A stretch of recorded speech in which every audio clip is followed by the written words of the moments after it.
मैं एक बार फिर आपके साथ हूँ राजस्थान हरियाणा बॉर्डर शाहजहाँपुर से लाइव। और आप मेरे पीछे जो देख रहे हैं एक ट्रॉली है, लकड़ियों से भरी हुई है। और इधर आप देखेंगे कि सुबह सुबह यहाँ पे जो किसान मौजूद हैं उनके लिए खाना बनाने का काम चल रहा है। हज़ारों की संख्या में, हज़ार की संख्या में किसान यहाँ मौजूद हैं। उन लोगों के लिए खाने पीने रहने की सारी व्यवस्थाएं विभिन्न स्वयंसेवी संगठनों के द्वारा, NGOs के द्वारा, गुरुद्वारे के द्वारा यहाँ लंगर की व्यवस्था की गई है। ऐसा ही एक लंगर यहाँ चल रहा है जिसमें आप देख पा रहे होंगे कि महिला किसान हैं वो भी अपनी सेवा दे रही हैं। और वहीं लकड़ियों से भरी हुई एक ट्रॉली आई है जिसमें से लकड़ियाँ खाली करने का काम किया जा रहा है। ये खाना बनाने के लिए, खाना पकाने के लिए भी लकड़ियों की व्यवस्था की गई है। और इसके अलावा सर्दी का मौसम है, किसानों को किसी भी तरीके की असुविधा ना हो इसके लिए भी लकड़ियों से आप आग जला के और आराम से अपनी सर्दी को भगा सकते हैं। ऐसा ही कुछ व्यवस्था की गई है उसके लिए। और ऐसा हमने पहले के वीडियो में भी आपको दिखाया है कि बड़े बड़े ट्रेलर हैं वो लकड़ियों से भर के आए हैं। गाड़ी के नंबर देख के लगता है कि ये भी पंजाब से कुछ लोग आए हैं। महिला किसान हैं वो यहाँ खाना पकाने में, और सुबह से तैयारी चालू हो जाती है। ये अभी जब मैं आपसे बात कर रहा हूँ, जिस समय ये वीडियो रिकॉर्ड किया जा रहा है, ये सुबह सुबह का समय है। और इस सुबह के समय में यहाँ अभी से खाना बनाने का किसानों के लिए काम चालू कर दिया गया है। काफ़ी लोग लगे हुए हैं। चलो आपको दिखाते हैं आगे का कि किस तरीके से यहाँ खाना तैयार सब लोगों के लिए। अभी यहाँ पे सुबह सुबह का, जैसे मैंने आपको बताया, सुबह का टाइम है और नाश्ते का, चाय का दौर चल रहा है किसानों के लिए। जो लंगर की व्यवस्था थी, यहाँ पे हलवा बना हुआ है। मैं मेरे सहयोगी से कहूँगा आप दिखाएं। हलवा यहाँ पे बना हुआ है और किसान जो हैं घर में जितना अच्छा खाना खाते हैं वैसा ही कुछ खाना यहाँ पे भी इन लोगों के लिए उपलब्ध करवाया जा रहा है, ताकि सर्दी के मौसम में वैसे ही इनकी सेहत जमी रहे।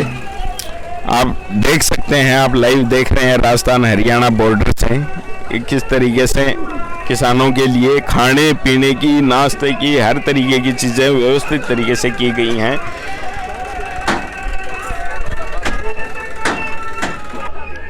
और इसी स्टॉल पे ये जो लंगर लगा हुआ है, इसी पे आप आगे देखोगे, जैसे पहले हलवा यहाँ के किसानों के लिए बांटा जा रहा है ताकि वो तंदुरुस्त रहें, खाने पीने में उनके लिए कोई कमी नहीं है। उसके बाद जैसे जैसे अपन आगे बढ़ते हैं, इधर लस्सी सुबह सुबह, क्योंकि हरियाणा, राजस्थान हो, पंजाब हो, यहाँ के किसान हैं वो लस्सी के बिना नहीं रह सकते। एक बार जो बुजुर्ग हैं वो सेवा दे रहे हैं, उनसे भी अपन बात करने की कोशिश करेंगे। जी नमस्कार। वाहिगुरू जी का खालसा, वाहिगुरू जी की फतेह। कहाँ से पधारे हैं? हाँ, कहाँ से आए हैं? आए हैं मोर्चे से आए हैं। किसान जुड़ी ज़्यादा मोर्चा लगा कि नहीं, किसान जुड़ी ज़्यादा मोर्चे से आए हैं। कहाँ के रहने वाले हैं आप?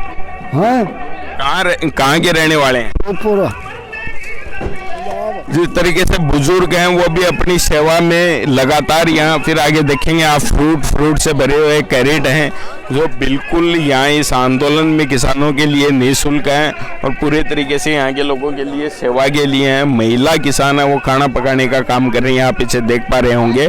मैं कोशिश करूँगा कि इनसे बात करें और इनसे पूछें कि किस तरीके से इनका पूरा दिन निकलता है।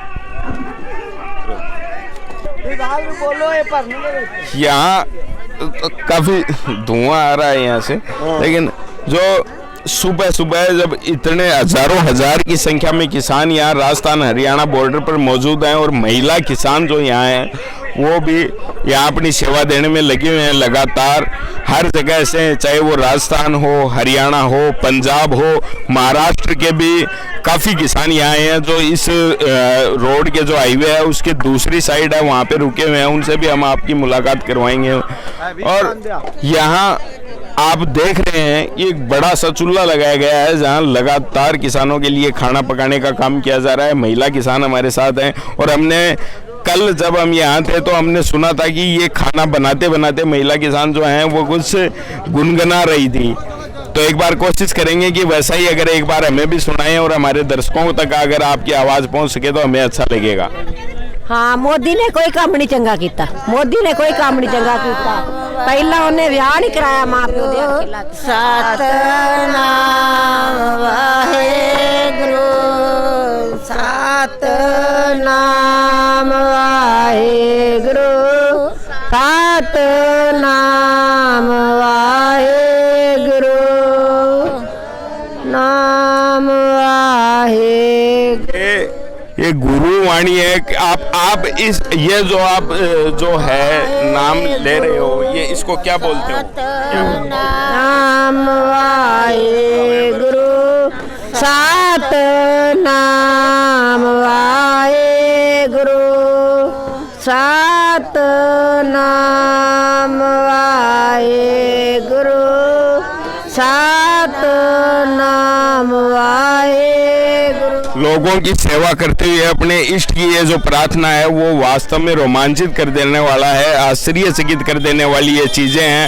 आप चारों तरफ देख पा रहे होंगे कि यहाँ पे सुबह सुबह नाश्ते का टाइम है, सब लोगों के लिए अच्छे तरीके से व्यवस्था की गई है। और यहाँ पे हमारे साथ कुछ किसान मौजूद हैं, उनसे भी बात करने का प्रयास करेंगे। जी कहाँ से आप बता रहे हैं? अभी पंजाब तो जिला फिरोजपुर जी। अच्छा, ये जो लंगर लगा हुआ है वो किसी गुरुद्वारे का या किस तरीके ਇਹ से? ਗੁਰਦੁਆਰਾ ਬਾਬਾ ਜਗਤਾਰ ਸਿੰਘ ਤਰਨ ਤਾਰਨ ਵਾਲੇ ਆ, ਉਹਨਾਂ ਦੀ ਸੇਵਾ ਚੱਲਦੀ ਰਹੀ ਹੈ। ਤਿੰਨਾਂ ਤੋਂ ਬਾਬਾ ਜੀ ਨੇ ਤੇ ਉਹਨਾਂ ਹਰ ਬਾਰਡਰ ਤੇ ਤੇ ਇਹਨਾਂ ਦੀ ਸੇਵਾ ਚੱਲ ਰਹੀ ਹੈ। 2-3 ਜਾਂ टीकरी बॉर्डर शंभू बॉर्डर इतने उनकी सेवा लगी हुई है। आप यहाँ राजस्थान हरियाणा बॉर्डर जो शाहजहाँपुर बॉर्डर है यहाँ कब आए थे?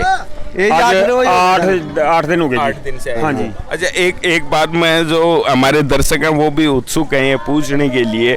ऐसे मैं आपको बता दूं कि इसी तरीके के लंगर यहाँ हर 100-200 मीटर की दूरी पे लगे हुए हैं ताकि किसी को भी खाने की कोई समस्या नहीं हो, ऐसी व्यवस्था यहाँ की गई है। मैं पूछता हूँ इनसे कि कितने लोगों का लगभग आपका जो लंगर है यहाँ का, इसमें कितने लोगों का रोज खाना बन रहा है? ਇਹ ਜੀ ਐਸੀ ਬਾਤ ਹੈ, ਇਹਦੇ 'ਚ ਕੋਈ ਅੰਦਾਜ਼ਾ ਨਹੀਂ ਹੈਗਾ ਵੀ ਕਿਲੋ ਬਣਾਉਣਾ, 2 ਕੁਇੰਟਲ ਬਣਾਉਣਾ, 4 ਕੁਇੰਟਲ। मान लो- ਸੰਗਤ ਦੇ ਹਿਸਾਬ ਨਾਲ ਖੁੱਲਾ ਚੱਲੀ ਜਾਂਦਾ। मान लो ये रोज का खाना 1 लाख से ज्यादा आदमी खाते हैं। हाँ जी, सुबह शाम पूरा हाँ। ये यहाँ की जो स्थिति है, जो लोग अपने घर बैठ के ये चीज समझ रहे हैं कि किसान में इन बिलों के प्रति आक्रोश नहीं है और जो लोग बॉर्डर पर बैठे हैं वो तो निठल्ले हैं, ऐसा इंटरनेशनल मीडिया उसके माध्यम से कहा जा रहा है कि जो लोग बॉर्डर पर बैठे हैं वो तो निठल्ले हैं।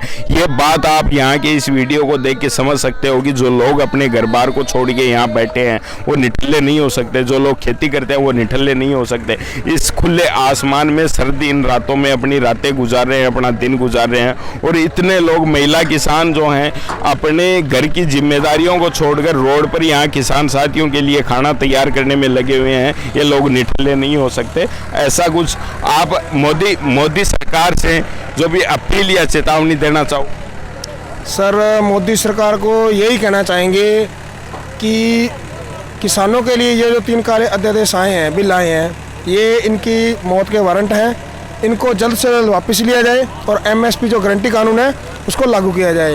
क्योंकि आप देखिए APMC और MSP धान मंडी 2006 में बिहार में ख़त्म हो चुकी है। वहाँ के लोग जिनके पास 20-20 एकड़ ज़मीन है वो पंजाब हरियाणा में 5-5 बीघे 5-5 एकड़ की ज़मीन के जो किसान है वहाँ आके दिहाड़ी कर रहे हैं, मजदूरी कर रहे हैं। क्योंकि वहाँ का जो बिहार का किसान था वो अनपढ़ था।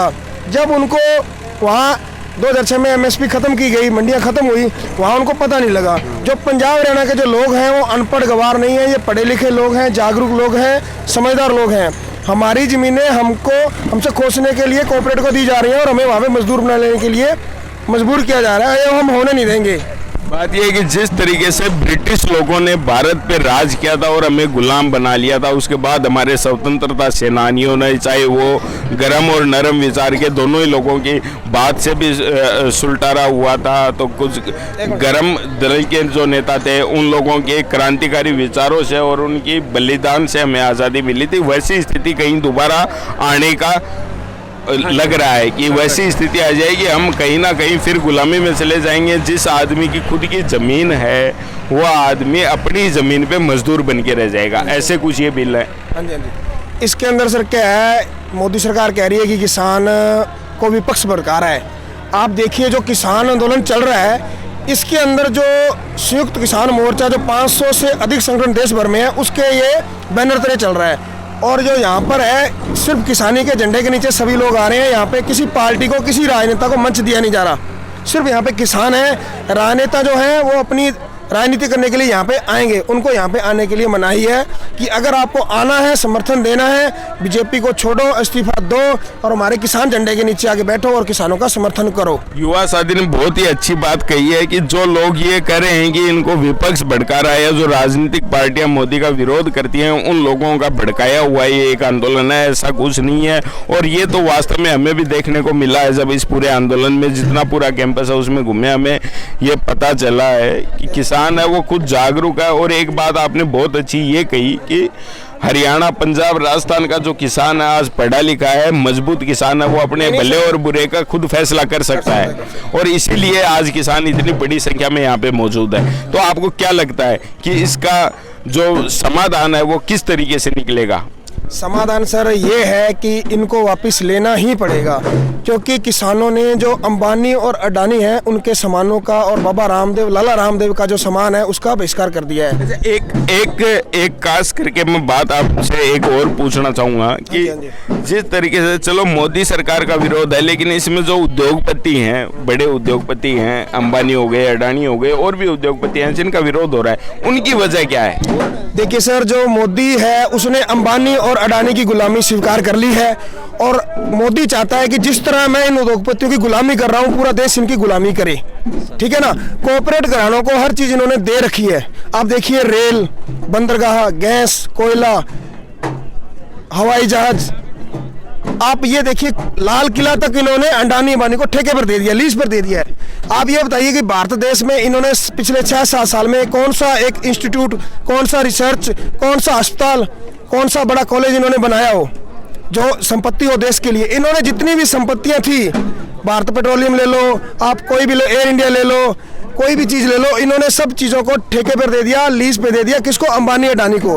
पिछले 6-7 साल में जो यहाँ के लोग हैं उनकी संपत्ति लगातार घट रही है और अंबानी अडानी की संपत्ति 250 गुना से 300 गुना बढ़ चुकी है। और ये जो है, अब आप देखिए लॉकडाउन के अंदर सारे चीजें ठप हो गई थी। जो हमारे देश का किसान है वो खेतों में काम कर रहा था लगातार, ठीक है जी, सबका पेट भर रहा था। सिख समुदाय पूरी दुनिया का जब तकलीफ आती है तो ये आगे बढ़ के लंगर चलाते हैं, सेवा करते हैं। लॉकडाउन में इन्होंने कितना कितना लंगर चलाया। और इसी बात पे मैं एक चीज कहना चाहूंगा, अकाल की बात हो, युद्ध की बात हो, बाढ़ की बात हो, तब भी गुरुद्वारे हैं, उनका जैसा लंगर आज यहाँ चल रहा है वैसे ही तब भी चलते हैं और तब भी हर लोगों की सेवा की जाती है। तब कोई भी मीडिया ये चीज़ें कभी नहीं दिखाती कि भाई लंगर चल रहा है, ये लोग जो परेशानी में थे उनकी मदद की जा रही है, वो नहीं दिखाते। आज मीडिया सबसे खास करके ये चीज़ दिखा रही है कि किसान है जो आंदोलन में शामिल है वो पिज्ज़ा बर्गर खा रहे हैं। देखिए क्यों, ऐसा क्यों है? देखिए सर, रही बात पिज्ज़ा बर्गर की, तो ये अनाज होता है ना, उससे ही बनता है जी। हमारे यहाँ पे आलू, मटर, चावल, कनक, सरसों, चना, दाल, ये हम उगाते हैं और हम ही खा रहे हैं। और जो जिम्मेदार है सर, वो इतना मजबूत है खाने और खिलाने में कि वो किसी को भूखा नहीं रहने देगा इस देश के अंदर। जब जब देश में कोई परिस्थिति आई है भयानक, तो उसको निकालने वाला किसान था। और ये क्या कर रहे हैं, ये किसान को मारने की जो नीति है वो ये बना चुके हैं। और ये है जो बिल, ये इसको लागू जो कर दिए इन्होंने, इसको वापस लेने पड़ेंगे। ये संघर्ष लंबा चलेगा। अगर ये संघर्ष इन्होंने ये नहीं मानते हैं तो आने वाले 2 साल 3 साल तक किसान जो फसलें हैं वो अपनी बाजार में लेके ही नहीं आएगा। घर पे हम अपनी फसलें रख लेंगे और अपने गांव को एक जो नारा है, नो फार्मर्स नो फूड, हाँ जी, हाँ जी, वो इसी को चरितार्थ करता है। हाँ जी, हाँ जी। कि अगर किसानों की मांगों पे सरकार ने अगर कोई समझौता नहीं किया, फैसला नहीं किया, तो जो किसान अन्न पैदा करता है वो अपना अपन अन्न मार्केट में लाएगा ही नहीं लाएगा, तो ये देश खाएगा क्या? आप देखिए सर, जब से अंबानी, अडानी और लाला रामदेव के प्रोडक्ट का बहिष्कार हुआ है, तो अंबानी जो टॉप 3 में चल रहा था वो आज 13 से 14 नंबर पर पहुंच गया। उनकी संपत्ति धीरे धीरे कम हो रही है। जियो से लोग सिम पोर्ट करा रहे हैं, बहिष्कार कर रहे हैं। ये इसलिए कर रहे हैं किसान कि अंबानी अडानी मोदी को कहेगा, अरे भाई खेती छोड़, हमको नहीं चाहिए, इन बिल वापस ले ले, जो हमारे पास है वो भी ये ठप कर देंगे। पंजाब से जो टावर है रिलायंस के और है, उनको उखाड़ना फेंकना शुरू कर दिया किसानों ने। किसान एकता, किसान एकता। ये लोग कितने लोगों पे मुकदमे डालेंगे, कितने लोगों को जेल में करेंगे, कितने लोगों को डराएंगे। सीबीआई, ईडीआई सब इनका है, लेकिन ये किसान ना तो झुकेगा, ना ये झुका है, और ना ये देश को बिकने देगा, ना झुकने देगा। जी, हमारे साथ युवा, कहाँ से आप? मैं जयपुर से आया हूँ, मेरा नाम सुभाष है। मैं बताना चाहता हूँ, आप बोल रहे थे कि किसान क्या करेगा। इस आंदोलन की गहराई को आप देखिए, इस आंदोलन में माताएं कैसे लग रही है। एक मिनट मैं आपको रोकना चाहूँगा। सबसे पहले मैं आप सब लोग यहाँ जितने भी मौजूद हैं, मैं मेरे सहयोगी से कहूँगा एक बार कैमरा घुमा के सबको दिखा दें कि इतने लोग मौजूद हैं। और सबके बीच में मैं एक बात कहना चाहूँगा कि ये न्यूज़ चैनल नहीं है। पहली बात, मैं किसान का बेटा हूँ। इस किसान आंदोलन को समर्थन देने के लिए और जितना भी हम रिकॉर्ड कर रहे हैं वो सारा अनकट, ऐसा का ऐसा हमारे जो भी प्लेटफॉर्म है उन सब पे अपलोड करेंगे। ये सिर्फ आपसे पूछने की एक बात है, मेरा न्यूज़ चैनल नहीं है, क्योंकि न्यूज़ चैनल को हमने देख के और उसके बाद यहाँ आने का फैसला किया था। मेरा व्लॉगिंग का चैनल है, और मैंने ये प्रयास किया कि जब नेशनल मीडिया है वो यहाँ की जो वस्तु स्थिति है उसको नहीं दिखा रही, तो मैं मेरे व्लॉगिंग के चैनल को न्यूज के माध्यम से और यहाँ की जो चीज़ें हैं उनको देश के लोगों के साथ, जितने लोग हमें देख रहे हैं, हमारे जो दर्शक देख रहे हैं, उनके सामने प्रोजेक्ट करूँ। तो आप उस चीज़ को अदरवाइज मत लीजिए कि मैंने क्या कहा। मैं आपसे ये हकीकत जानना चाह रहा हूँ कि आप जयपुर से आए हैं, जयपुर के कितने लोग और आप कब से यहाँ पे मौजूद हैं? मेरे को आए हुए यहाँ पे 4 दिन हो गए हैं और हमारे गांव से हम 70-80 लोग यहाँ पे आए हैं। आपका गांव कौन सा है? मेरा गांव छोटी बड़ी डूंगरी है, जयपुर से लगभग 60 किलोमीटर दूर है। जी। और मैं बताना चाहता हूँ मोदी सरकार को भी, जो इतनी तानाशाही सरकार है सर, दीनबंधु छोटू राम जी ने एक बार अंग्रेजों से पाला पड़ गया था। उन्होंने बताया था कि हम 11 रुपये में गेहूँ बेचेंगे, तो अंग्रेजों ने ये बोला था कि हम 3 रुपये में लेंगे। तो सर छोटू राम ने ये कहा था कि अगर आप 3 रुपये में लोगे तो हम 12 महीने का खाने का राशन तो रख लेंगे और बाकी राशन को हम जलवा देंगे। तो यो मोदी जी को भी हम यही बताना चाहते हैं। इसी चीज पे जो आपने बात बताई है, इसी पे एक बायोग्राफी, एक मूवी बनी हुई है। मैं मेरे दर्शकों से कहना चाहूँगा कि आप उस मूवी को ज़रूर देखें। मुझे नाम ध्यान नहीं आ रहा कि वो कौन सी फिल्म थी, लेकिन सर छोटू राम के ऊपर और जो आपने वाकया बताया है वो पूरा उसमें दर्शाया गया है उस मूवी में। तो आप ज़रूर देखें, आपको पता चलेगा कि हमारा इतिहास क्या था, किसानों का इतिहास क्या था। तो मैं इसीलिए बताना चाहता हूं कि आप किसानों की संपत्ति को और किसानों की हकीकत को आप ये देखना चाह रहे हो कि किसान वापस लौट जाएंगे। किसान वापस लौटने वाले नहीं है। मोदी को घुटने टिका के यहाँ पे लेके आएंगे और किसान फिर लौटेगा। एक अच्छी सी बात मैं आपको बताऊं, हमने हमारे ही सोशल मीडिया का जो नेटवर्क था उसके माध्यम से हमें पता चला कि जो टीकरी बॉर्डर है वहाँ पे जो बीच का डिवाइडर है वहाँ पे किसानों ने सब्जियां लगानी चालू कर दी बीच के डिवाइडर पे। ठीक है, उनका कहना ये था कि जब हमारे ऊपर गुलामी का ऐसा एक ठप्पाई अगर लग जाएगा तो फिर हम घर जाएंगे भी कैसे? हमें तो घर जाने का मतलब ही नहीं है, तो उससे बढ़िया हम खेती यहीं चालू कर दे। तो उन्होंने डिवाइडर पे सब्जियां लगाना चालू कर दिया। अगर ऐसे ही हालात रहे तो मुझे कहने में कोई दिक्कत नहीं है कि अगर ऐसे ही हालात रहे तो ये जो हाईवे है ये खेत में बदल जाएगा, यहाँ पे खेती चालू हो जाएगी। निश्चित मैं बताना चाहता हूँ कि धरती की गहराई को इलेक्ट्रॉनिक मशीनों से मापा जा सकता है, आकाश की ऊंचाई को मापा जा सकता है, पर इस आंदोलन की गहराई को आप माप नहीं सकते। किसानों में इतनी क्षमता है कि इस देश में 70% तक इस देश में आज़ादी और खुशहाली आती है तो किसानों के खेतों के माध्यम से आती है। अगर हमने, मेरी बात सुनो, उस आज़ादी को अगर इस ये शरीर की जो पाइपलाइन होती है श्वास नली, इसको अगर ये कट जाए तो श्वास आना बंद हो जाता है। तो इस देश की आत्मा, इस देश की पाइपलाइन किसान है। किसानों ने 10 दिन भी अपना सब कुछ सामान बंद कर दिया तो ये देश घुटनों के बल आ जाएगा। हम इन तानाशाहों को, सरकारों को यही बोलना चाहते हैं कि किसानों की दर्द को समझो, किसानों की तानाशाही मत करो, किसानों के दर्द को समझो और किसानों के बेटों को और सबको रोजगार के लिए अब जो है उनको बदलो। इस आंदोलन में बड़ी संख्या में युवा, महिलाएं, किसान, बुजुर्ग, बच्चे सब मौजूद हैं और ये एक धैर्य की बात है, क्योंकि आज का, जैसा भी भाई ने हमें बताया कि आज का जो किसान है वो भी पढ़ा लिखा है और उसी टेक्निक से खेती भी करता है। तो पढ़े लिखे लोग हैं, ये हर चीज़ें समझते हैं, इन्हें पता है अपने देश का भला कब होगा और नुकसान कब होगा। तो ये उसी तरीके से आंदोलन को चला रहे हैं। और जैसे आपके कहने की भावना थी, मैं समझता हूँ आपके कहने का सीधा सा अर्थ ये है कि आप हमारे धैर्य की परीक्षा मत लीजिए। युवा है, अगर आक्रोशित हो गया तो आपको बड़े परिणाम भुगतने पड़ सकते हैं। एक मैं बात कहना चाहूँगा, युवा है और आक्रोशित नहीं होंगे हम, क्योंकि हम अपने जो ये लड़ाई है, हमें पता है ये संघर्ष लंबा है।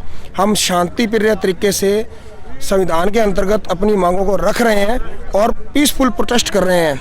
और इंडिया की जो जनता है उनको समझना चाहिए कि आपका ये सौभाग्य है कि इस जो आंदोलन है इसको लीड करने वाला किसान है, अन्नदाता है, कोई नेता नहीं है, सिर्फ किसान अन्नदाता है, वो इसको लीड कर रहा है। और किसान अपनी लड़ाई नहीं लड़ रहा, जो रोटी खाता है हर एक उस इंसान की लड़ाई लड़ रहा है। क्योंकि आने वाले टाइम में जब महंगाई बढ़ेगी, जमाखोरी का इन्होंने कानून कर दिया, खुल्लम खुल्ला कर दिया, जब चीज़ों को ये स्टॉक करेंगे, जो मार्केट में डिमांड बढ़ेगी और ये स्टॉक कर लेंगे, महंगाई बढ़ेगी तो हर किसी के असर पड़ेगा। तो जो लोग कह रहे हैं कि ये किसान बहकाए गए हैं या वो हो गया भ्रमित है, तो ऐसी कोई बात नहीं है। किसान जागरूक है और किसान अपने साथ साथ पूरे देश की लड़ाई लड़ रहा है। और जो लोग ये अभी भी नहीं समझ पा रहे हैं तो उनकी बुद्धि के ऊपर और मुझे उनको कहने के ऊपर कोई वो नहीं है, उनके दिमाग में खाली है उनका ऊपर वाला खाना, ये मान लीजिए आप, क्योंकि वो समझ नहीं है। एक सीधे तरीके से इस पूरे घटनाक्रम का मैं आपको बता दूं, लोकतांत्रिक व्यवस्था भारत में है। लोकतंत्र में ये हर आदमी को अधिकार है कि वो अपनी मांगों के समर्थन में अपने अधिकार को मांगने के लिए अपनी आवाज़ सरकार के सामने उठाए। ऐसा ही प्रयास देश के किसानों ने किया था, जो दिल्ली जाके और प्रधानमंत्री के पास अपनी बात रखना चाह रहे थे, लेकिन वहां तक जाने इन लोगों को नहीं दिया गया। हम राजस्थान हरियाणा बॉर्डर पर हैं, जहां पुलिस द्वारा, सरकार के आदेश पे पुलिस द्वारा यहाँ पे बैरिकेडिंग की गई है। ऐसा ही कुछ टिकरी बॉर्डर, सिंगीपुर बॉर्डर, गाजियाबाद, हर जगह ऐसे ही हालात हैं। किसानों ने कहीं रास्ता नहीं रोका है। ये हमारे दर्शकों को मैं यहाँ के एनालिसिस के बाद बता रहा हूँ कि किसानों ने कहीं कोई रास्ता नहीं रोका है। सरकार के आदेश अनुसार पुलिस कर्मियों ने रास्ता रोका है, बैरिकेडिंग कर रखी है। एक पत्रिका है जो यहाँ छपाई जा रही है, मैं सहयोगी से निवेदन करूंगा कि थोड़ा जूम करके और पत्रिका को दिखाएं और इसको पढ़ने का भी प्रयास करें। यह है ट्रॉली टाइम्स। बताता हूँ सर, ये हमारे देश का दुर्भाग्य है कि जो मीडिया है इसको चौथा स्तंभ कहा गया था लोकतांत्रिक देश में। किसानों की मजबूरी आप इस कदर समझ सकते हैं कि मीडिया जो है वो दलाली कर रहा है भारतीय जनता पार्टी की। किसानों ने मजबूरी में ये अपना जो अखबार है ट्रॉली टाइम्स, इसको ये छापना शुरू किया, क्योंकि जो लोग हैं, जो किसान हैं, वो ट्रॉली से यहाँ तक पहुँचे हैं, तो इसका नाम ट्रॉली टाइम्स पड़ा। और ये डेली शाम को छपता है और हर बॉर्डर पे, गाजीपुर बॉर्डर, टिकरी बॉर्डर, सिंधु बॉर्डर और शाहजहाँपुर बॉर्डर पे इसकी प्रतियां लोगों को दी जाती है। ये शाम को आता है सर। जो इसके अंदर जो हिंदी और पंजाबी दो भाषा में ये निकलता है, इसके अंदर जो किसान आंदोलन कर रहे हैं उसके ऊपर सारा ये इसके अंदर चल रहा है कि क्या बातचीत हुई, क्या नतीजा रहा, कहाँ क्या माहौल है। क्योंकि यहाँ पे आप देखिएगा कि यहाँ पे सरकार ने जगह जगह जैमर लगा रखे हैं, यहाँ पे नेट काम नहीं करता है, कॉलिंग भी ज्यादा इतनी काम नहीं करती है। आप भी सब दर्शकों को बता दूं, जो हमारे YouTube चैनल को देख रहे हैं, इस वीडियो को देख रहे हैं, उनको मैं बता दूं कि बड़े प्रयास के साथ, बड़ी मेहनत के साथ यहाँ से वीडियो रिकॉर्ड, किसानों की जो बातें हैं उनको रिकॉर्ड करते हैं। उसके बाद यहाँ से 10 किलोमीटर दूर जाके उन वीडियोज को आप तक पहुँचाते हैं। तो मैं निवेदन करूंगा, अगर आप तक ये वीडियो पहुँचता है तो इसको ज़्यादा से ज़्यादा शेयर कीजिए, ताकि जो लोग घर पे बैठे उनको यहाँ की वस्तु स्थिति का पता चले। जो सिर्फ टीवी देख के ये मानते हैं कि यहाँ पे आंदोलन में वही लोग शामिल हैं जो निठल्ले हैं, जिनके कोई काम नहीं है। हकीकत ये नहीं है। हकीकत जो हम आपको दिखा रहे हैं वो आप देखिए, यहाँ की ग्राउंड रिपोर्ट, और ये वीडियो पूरा का पूरा अनकट है, जिसमें कहीं कोई एडिट नहीं किया गया है। जैसे हमने किसानों से बात की है वो सब कुछ आपके सामने हम पेश कर रहे हैं। नमस्कार, कहाँ से आप? मैं जयपुर से हूँ, राष्ट्रीय किसान महापंचायत जयपुर जिला महामंत्री नंदलाल मीणा निवेदन कर रहा हूँ। मेरा ये मीडिया माध्यम से ये निवेदन है कि जो सरकार बार बार ये कह रही है कि इनको बरगला गया है, जब आपने 2013 में इनको बरगला करके, बेवकूफ़ बना करके जब आपने सरकार बना ली, उसके बाद ये बरगलाने में आने वाले नहीं है, आपके झांसे में आने वाले नहीं है। आपने जब नोटबंदी पे झांसा दिया, 15 लाख खाते में आ गए, वो भी खर्च नहीं हो रहे हमारे से, तो इसलिए उनको खर्च करने के लिए यहाँ आए हैं। और यहाँ पे ये भूखे पैसे जो बैठे ना, उनको उन 15 लाख का हिस्सा ही देने के लिए किसान यहाँ आया है। आपके व्यंग्य के साथ मोदी सरकार को कोसने का जो आपका प्रयास है, हकीकत में एक किसान आज अपनी मांगों को लेके जिस तरीके से परेशान है, आपने बहुत अच्छी बात कही। 5 साल में हमारे से खर्च नहीं हुआ, इसलिए यहाँ दिल्ली बॉर्डर पे आके मोदी जी को ये बता दें 15 लाख में से बचे उनको यहाँ खर्च करने के लिए आए हैं, और जो बचेंगे उनको जब तक यहाँ बैठे बैठे उसको खर्च करेंगे। मेरा पहला वाक्य ये है कि जब उन्होंने किसानों के लिए कहा था अच्छे दिन आएंगे, तो ये अच्छे दिन आप देख लो मोदी जी, कि जब 70 साल में नहीं आए थे, वो आज किसानों के अच्छे दिन आपने अनवा दिए, जो यहाँ मौजूद है। और मौजूदा स्थिति में आप आंखों से देख लो, अगर आपका चश्मा नहीं उतरता है तो आपके असिस्टेंट किसी को भेज करके दिखवा दें, क्योंकि आपके को काले चश्मे लगे हुए हैं। वो तो यहाँ की व्यवस्था आईबी के माध्यम से यहाँ रोज ड्रोन से हर व्यवस्था देखी जा रही है। कितने लोग देखे या नहीं देखे? एक आपका अच्छा प्रयास रहा। कल हमने हनुमान जी की वो सभा में बैठे थे, ड्रोन आया, ड्रोन से हमारा एक ये विशेष सेक्शन तो करके गवर्नमेंट दे दी है, ये तो सुनाई पहली बार प्रयास है। और ये आप ही के मीडिया की वजह से ये व्यवस्थाएं जाहिर की है, ग्रामीणों में बहुत अच्छा प्रभाव पड़ा है। हनुमान जी के भी कम से कम 150-2 लाख आदमी आए थे। फिर वो थोड़ी सी व्यवस्था और कमी के लिए व्यवस्था को और बढ़ाया जा रहा है, गाना बजाना तेजा भी गाया जा रहा है, किसी तरह भी मंत्रमुग्ध किया जाए। और कोई हरियाणी भजन गा रहा है, कोई कैसे भी गा रहा है। मोदी जी का एक तरह से वो किसानों की आय दुगनी करने का वादा करते थे, दरअसल की हकीकत कुछ है। सो ये मतलब ऑनलाइन मार्केटिंग कर दिया, लेकिन पंजीकरण कराता है तो बोलता है 2 साल बाद में नंबर आएगा, और कोई भी योजना को खामियां तक नहीं पहुंच रहा। जैसे राष्ट्रहित योजना थी तो नरेगा को भी खटाई में पटका। जो मजदूरों की नरेगा को जो जितना आज का किसान जाग गया, आज का युवा जाग गया। हमने बोला कि जब ये नरेगा इस टाइम चलाओ जब किसानों की खेती चलती है, तो खेती चलेगी और अदर काम होगा, तो उस टाइम चलाने से आज उनकी रेटें भी बढ़ी। लेकिन ये मीडिया का बहुत अच्छा प्रसार है। लेकिन मीडिया से हम कह रहे हैं कि ये पुनर्जोर युवा और जितने भी अच्छे सूझे विचारों के हैं वो आगे से संदेश को आगे पहुंचाएं। और हमारे में कुछ किसानों में भी कामयाबी देती थी। कुछ नेता, कोई बोलता है यूनियन का मैं नेता बन गया। आज ये संयुक्त यूनियन बनी है हमारी, उसके लिए बहुत ही पूर्ण तरह से हार्दिक आभार, जिससे कि हमारे बाजरे की रेटें, हर चीज़ की रेटें, जैसे श्वेत क्रांति भी लाए थे तो किसान ही लाए थे। आपका नाम क्या है? मेरा नाम अरुण योगी है। कहाँ से पता है? जयपुर फुलेरा से हूँ मैं, और इसी में आया हुआ 3रा रोज है। लेकिन जहाँ यहाँ घूम के मैंने निरीक्षण किया है, बड़े नेताओं को हटके नीचे नेताओं को मौका भी दिया गया है और युवाओं को खास करके मौका दिया है। और इसकी सेवा भी करने के लिए हम तो तट पे हैं। और आगे आंदोलन राजनीतिक नहीं है, ये आपके कहने का सीधा सा अर्थ ये है कि ये आंदोलन राजनीतिक नहीं है। यहाँ पे किसान अपने अधिकारों की मांग को लेकर यहाँ पे आया है, और ये डायरेक्ट हर आदमी से जुड़ा हुआ है। और ये सिर्फ एक किसान आंदोलन भी नहीं है, क्योंकि अगर किसान अन्न पैदा ही नहीं करेगा तो जो आम आदमी है उसे भी परेशानी भुगतनी पड़ेगी। और इनको भी समझना चाहिए। हम हमारे इस वीडियो के माध्यम से आम जन को, जो भी लोग हमारे वीडियो को देख रहे हैं, मैं कहना चाहता हूँ कि ये एक ऐतिहासिक आंदोलन है। देश के में किसानों की आवाज़ को बुलंद करने का आंदोलन है। इसमें आप लोगों को जागरूक होना पड़ेगा, इन लोगों के साथ खड़ा होना पड़ेगा, नहीं तो कल को खाने के आपके भी लाले पड़ सकते हैं। ये एक मैं बताना चाह रहा हूँ, ये आंदोलन जो है ना, ये हमने 23 दिसंबर 2016 को इस सरजमी पे 2016 में 200 ट्रैक्टरों के माध्यम से रामपाल जी राष्ट्रीय अध्यक्ष, उनके माध्यम से 2016 में 23 दिसंबर 2016 को इस सरजमी पे यहाँ ट्रैक्टरों से हमने प्रदर्शन करके मोदी जी को ऐलान करके बता दिया था कि किसान इतना भोला नहीं है और इतना, लेकिन किसानों में उस दिन क्या थोड़ी जागरूकता नहीं थी, उसका खामियाजा भुगत करके 2020 में फिर वापस ये आ गया। इसका मतलब ये नहीं है किसान इतना भोला है। हम 28 तारीख से पिछले 28 नवंबर को रामपाल जी के नेतृत्व में सबसे पहला जत्था यहाँ आया था। बुराड़ी के अंदर जब जाकर के जेल में बंद करने की जो साजिश थी ना इनकी, उसको उजागर सिर्फ रामपाल जी ने किया था कि भाई किसान भाइयों, ये जो ओपन जेल है ना, इसमें कोई नहीं आएंगे और अपने अपने बॉर्डर पे वापस रहेंगे। फिर हम बुराड़ी से वापस आकर के यहाँ पे 28 नवंबर से लेकर आज दिन तक 1 महीना 1 दिन हो गया यहीं पे बैठे हैं। और सबसे पहला जो कैंप है वो रामपाल जी का है। और यहाँ आकर के 200 फुट पे हमारे को पुलिस ने ये कहा था कि आप यहाँ नहीं बैठ सकते हो। क्या आज पुलिस कहाँ गई? वो जो 200 फीट पे सिंगल रोड पे नहीं बैठने दे रही थी, आज ये हाईवे तो खुलवा दे। वही किसान है, वही किसानों की ताकत है। ये हाईवे आज दिन तक कभी बंद नहीं रहा था, लेकिन आज ये बंद हो रखा है। तो मोदी जी और ये प्रशासक कहा गया, क्यों नहीं खुलवाते? इनमें ताकत है तो खुलवा के बताए किसानों की ताकत। देश की आर्थिक राजधानी मुंबई और देश की राजधानी दिल्ली को जोड़ने वाला जिंदाबाद।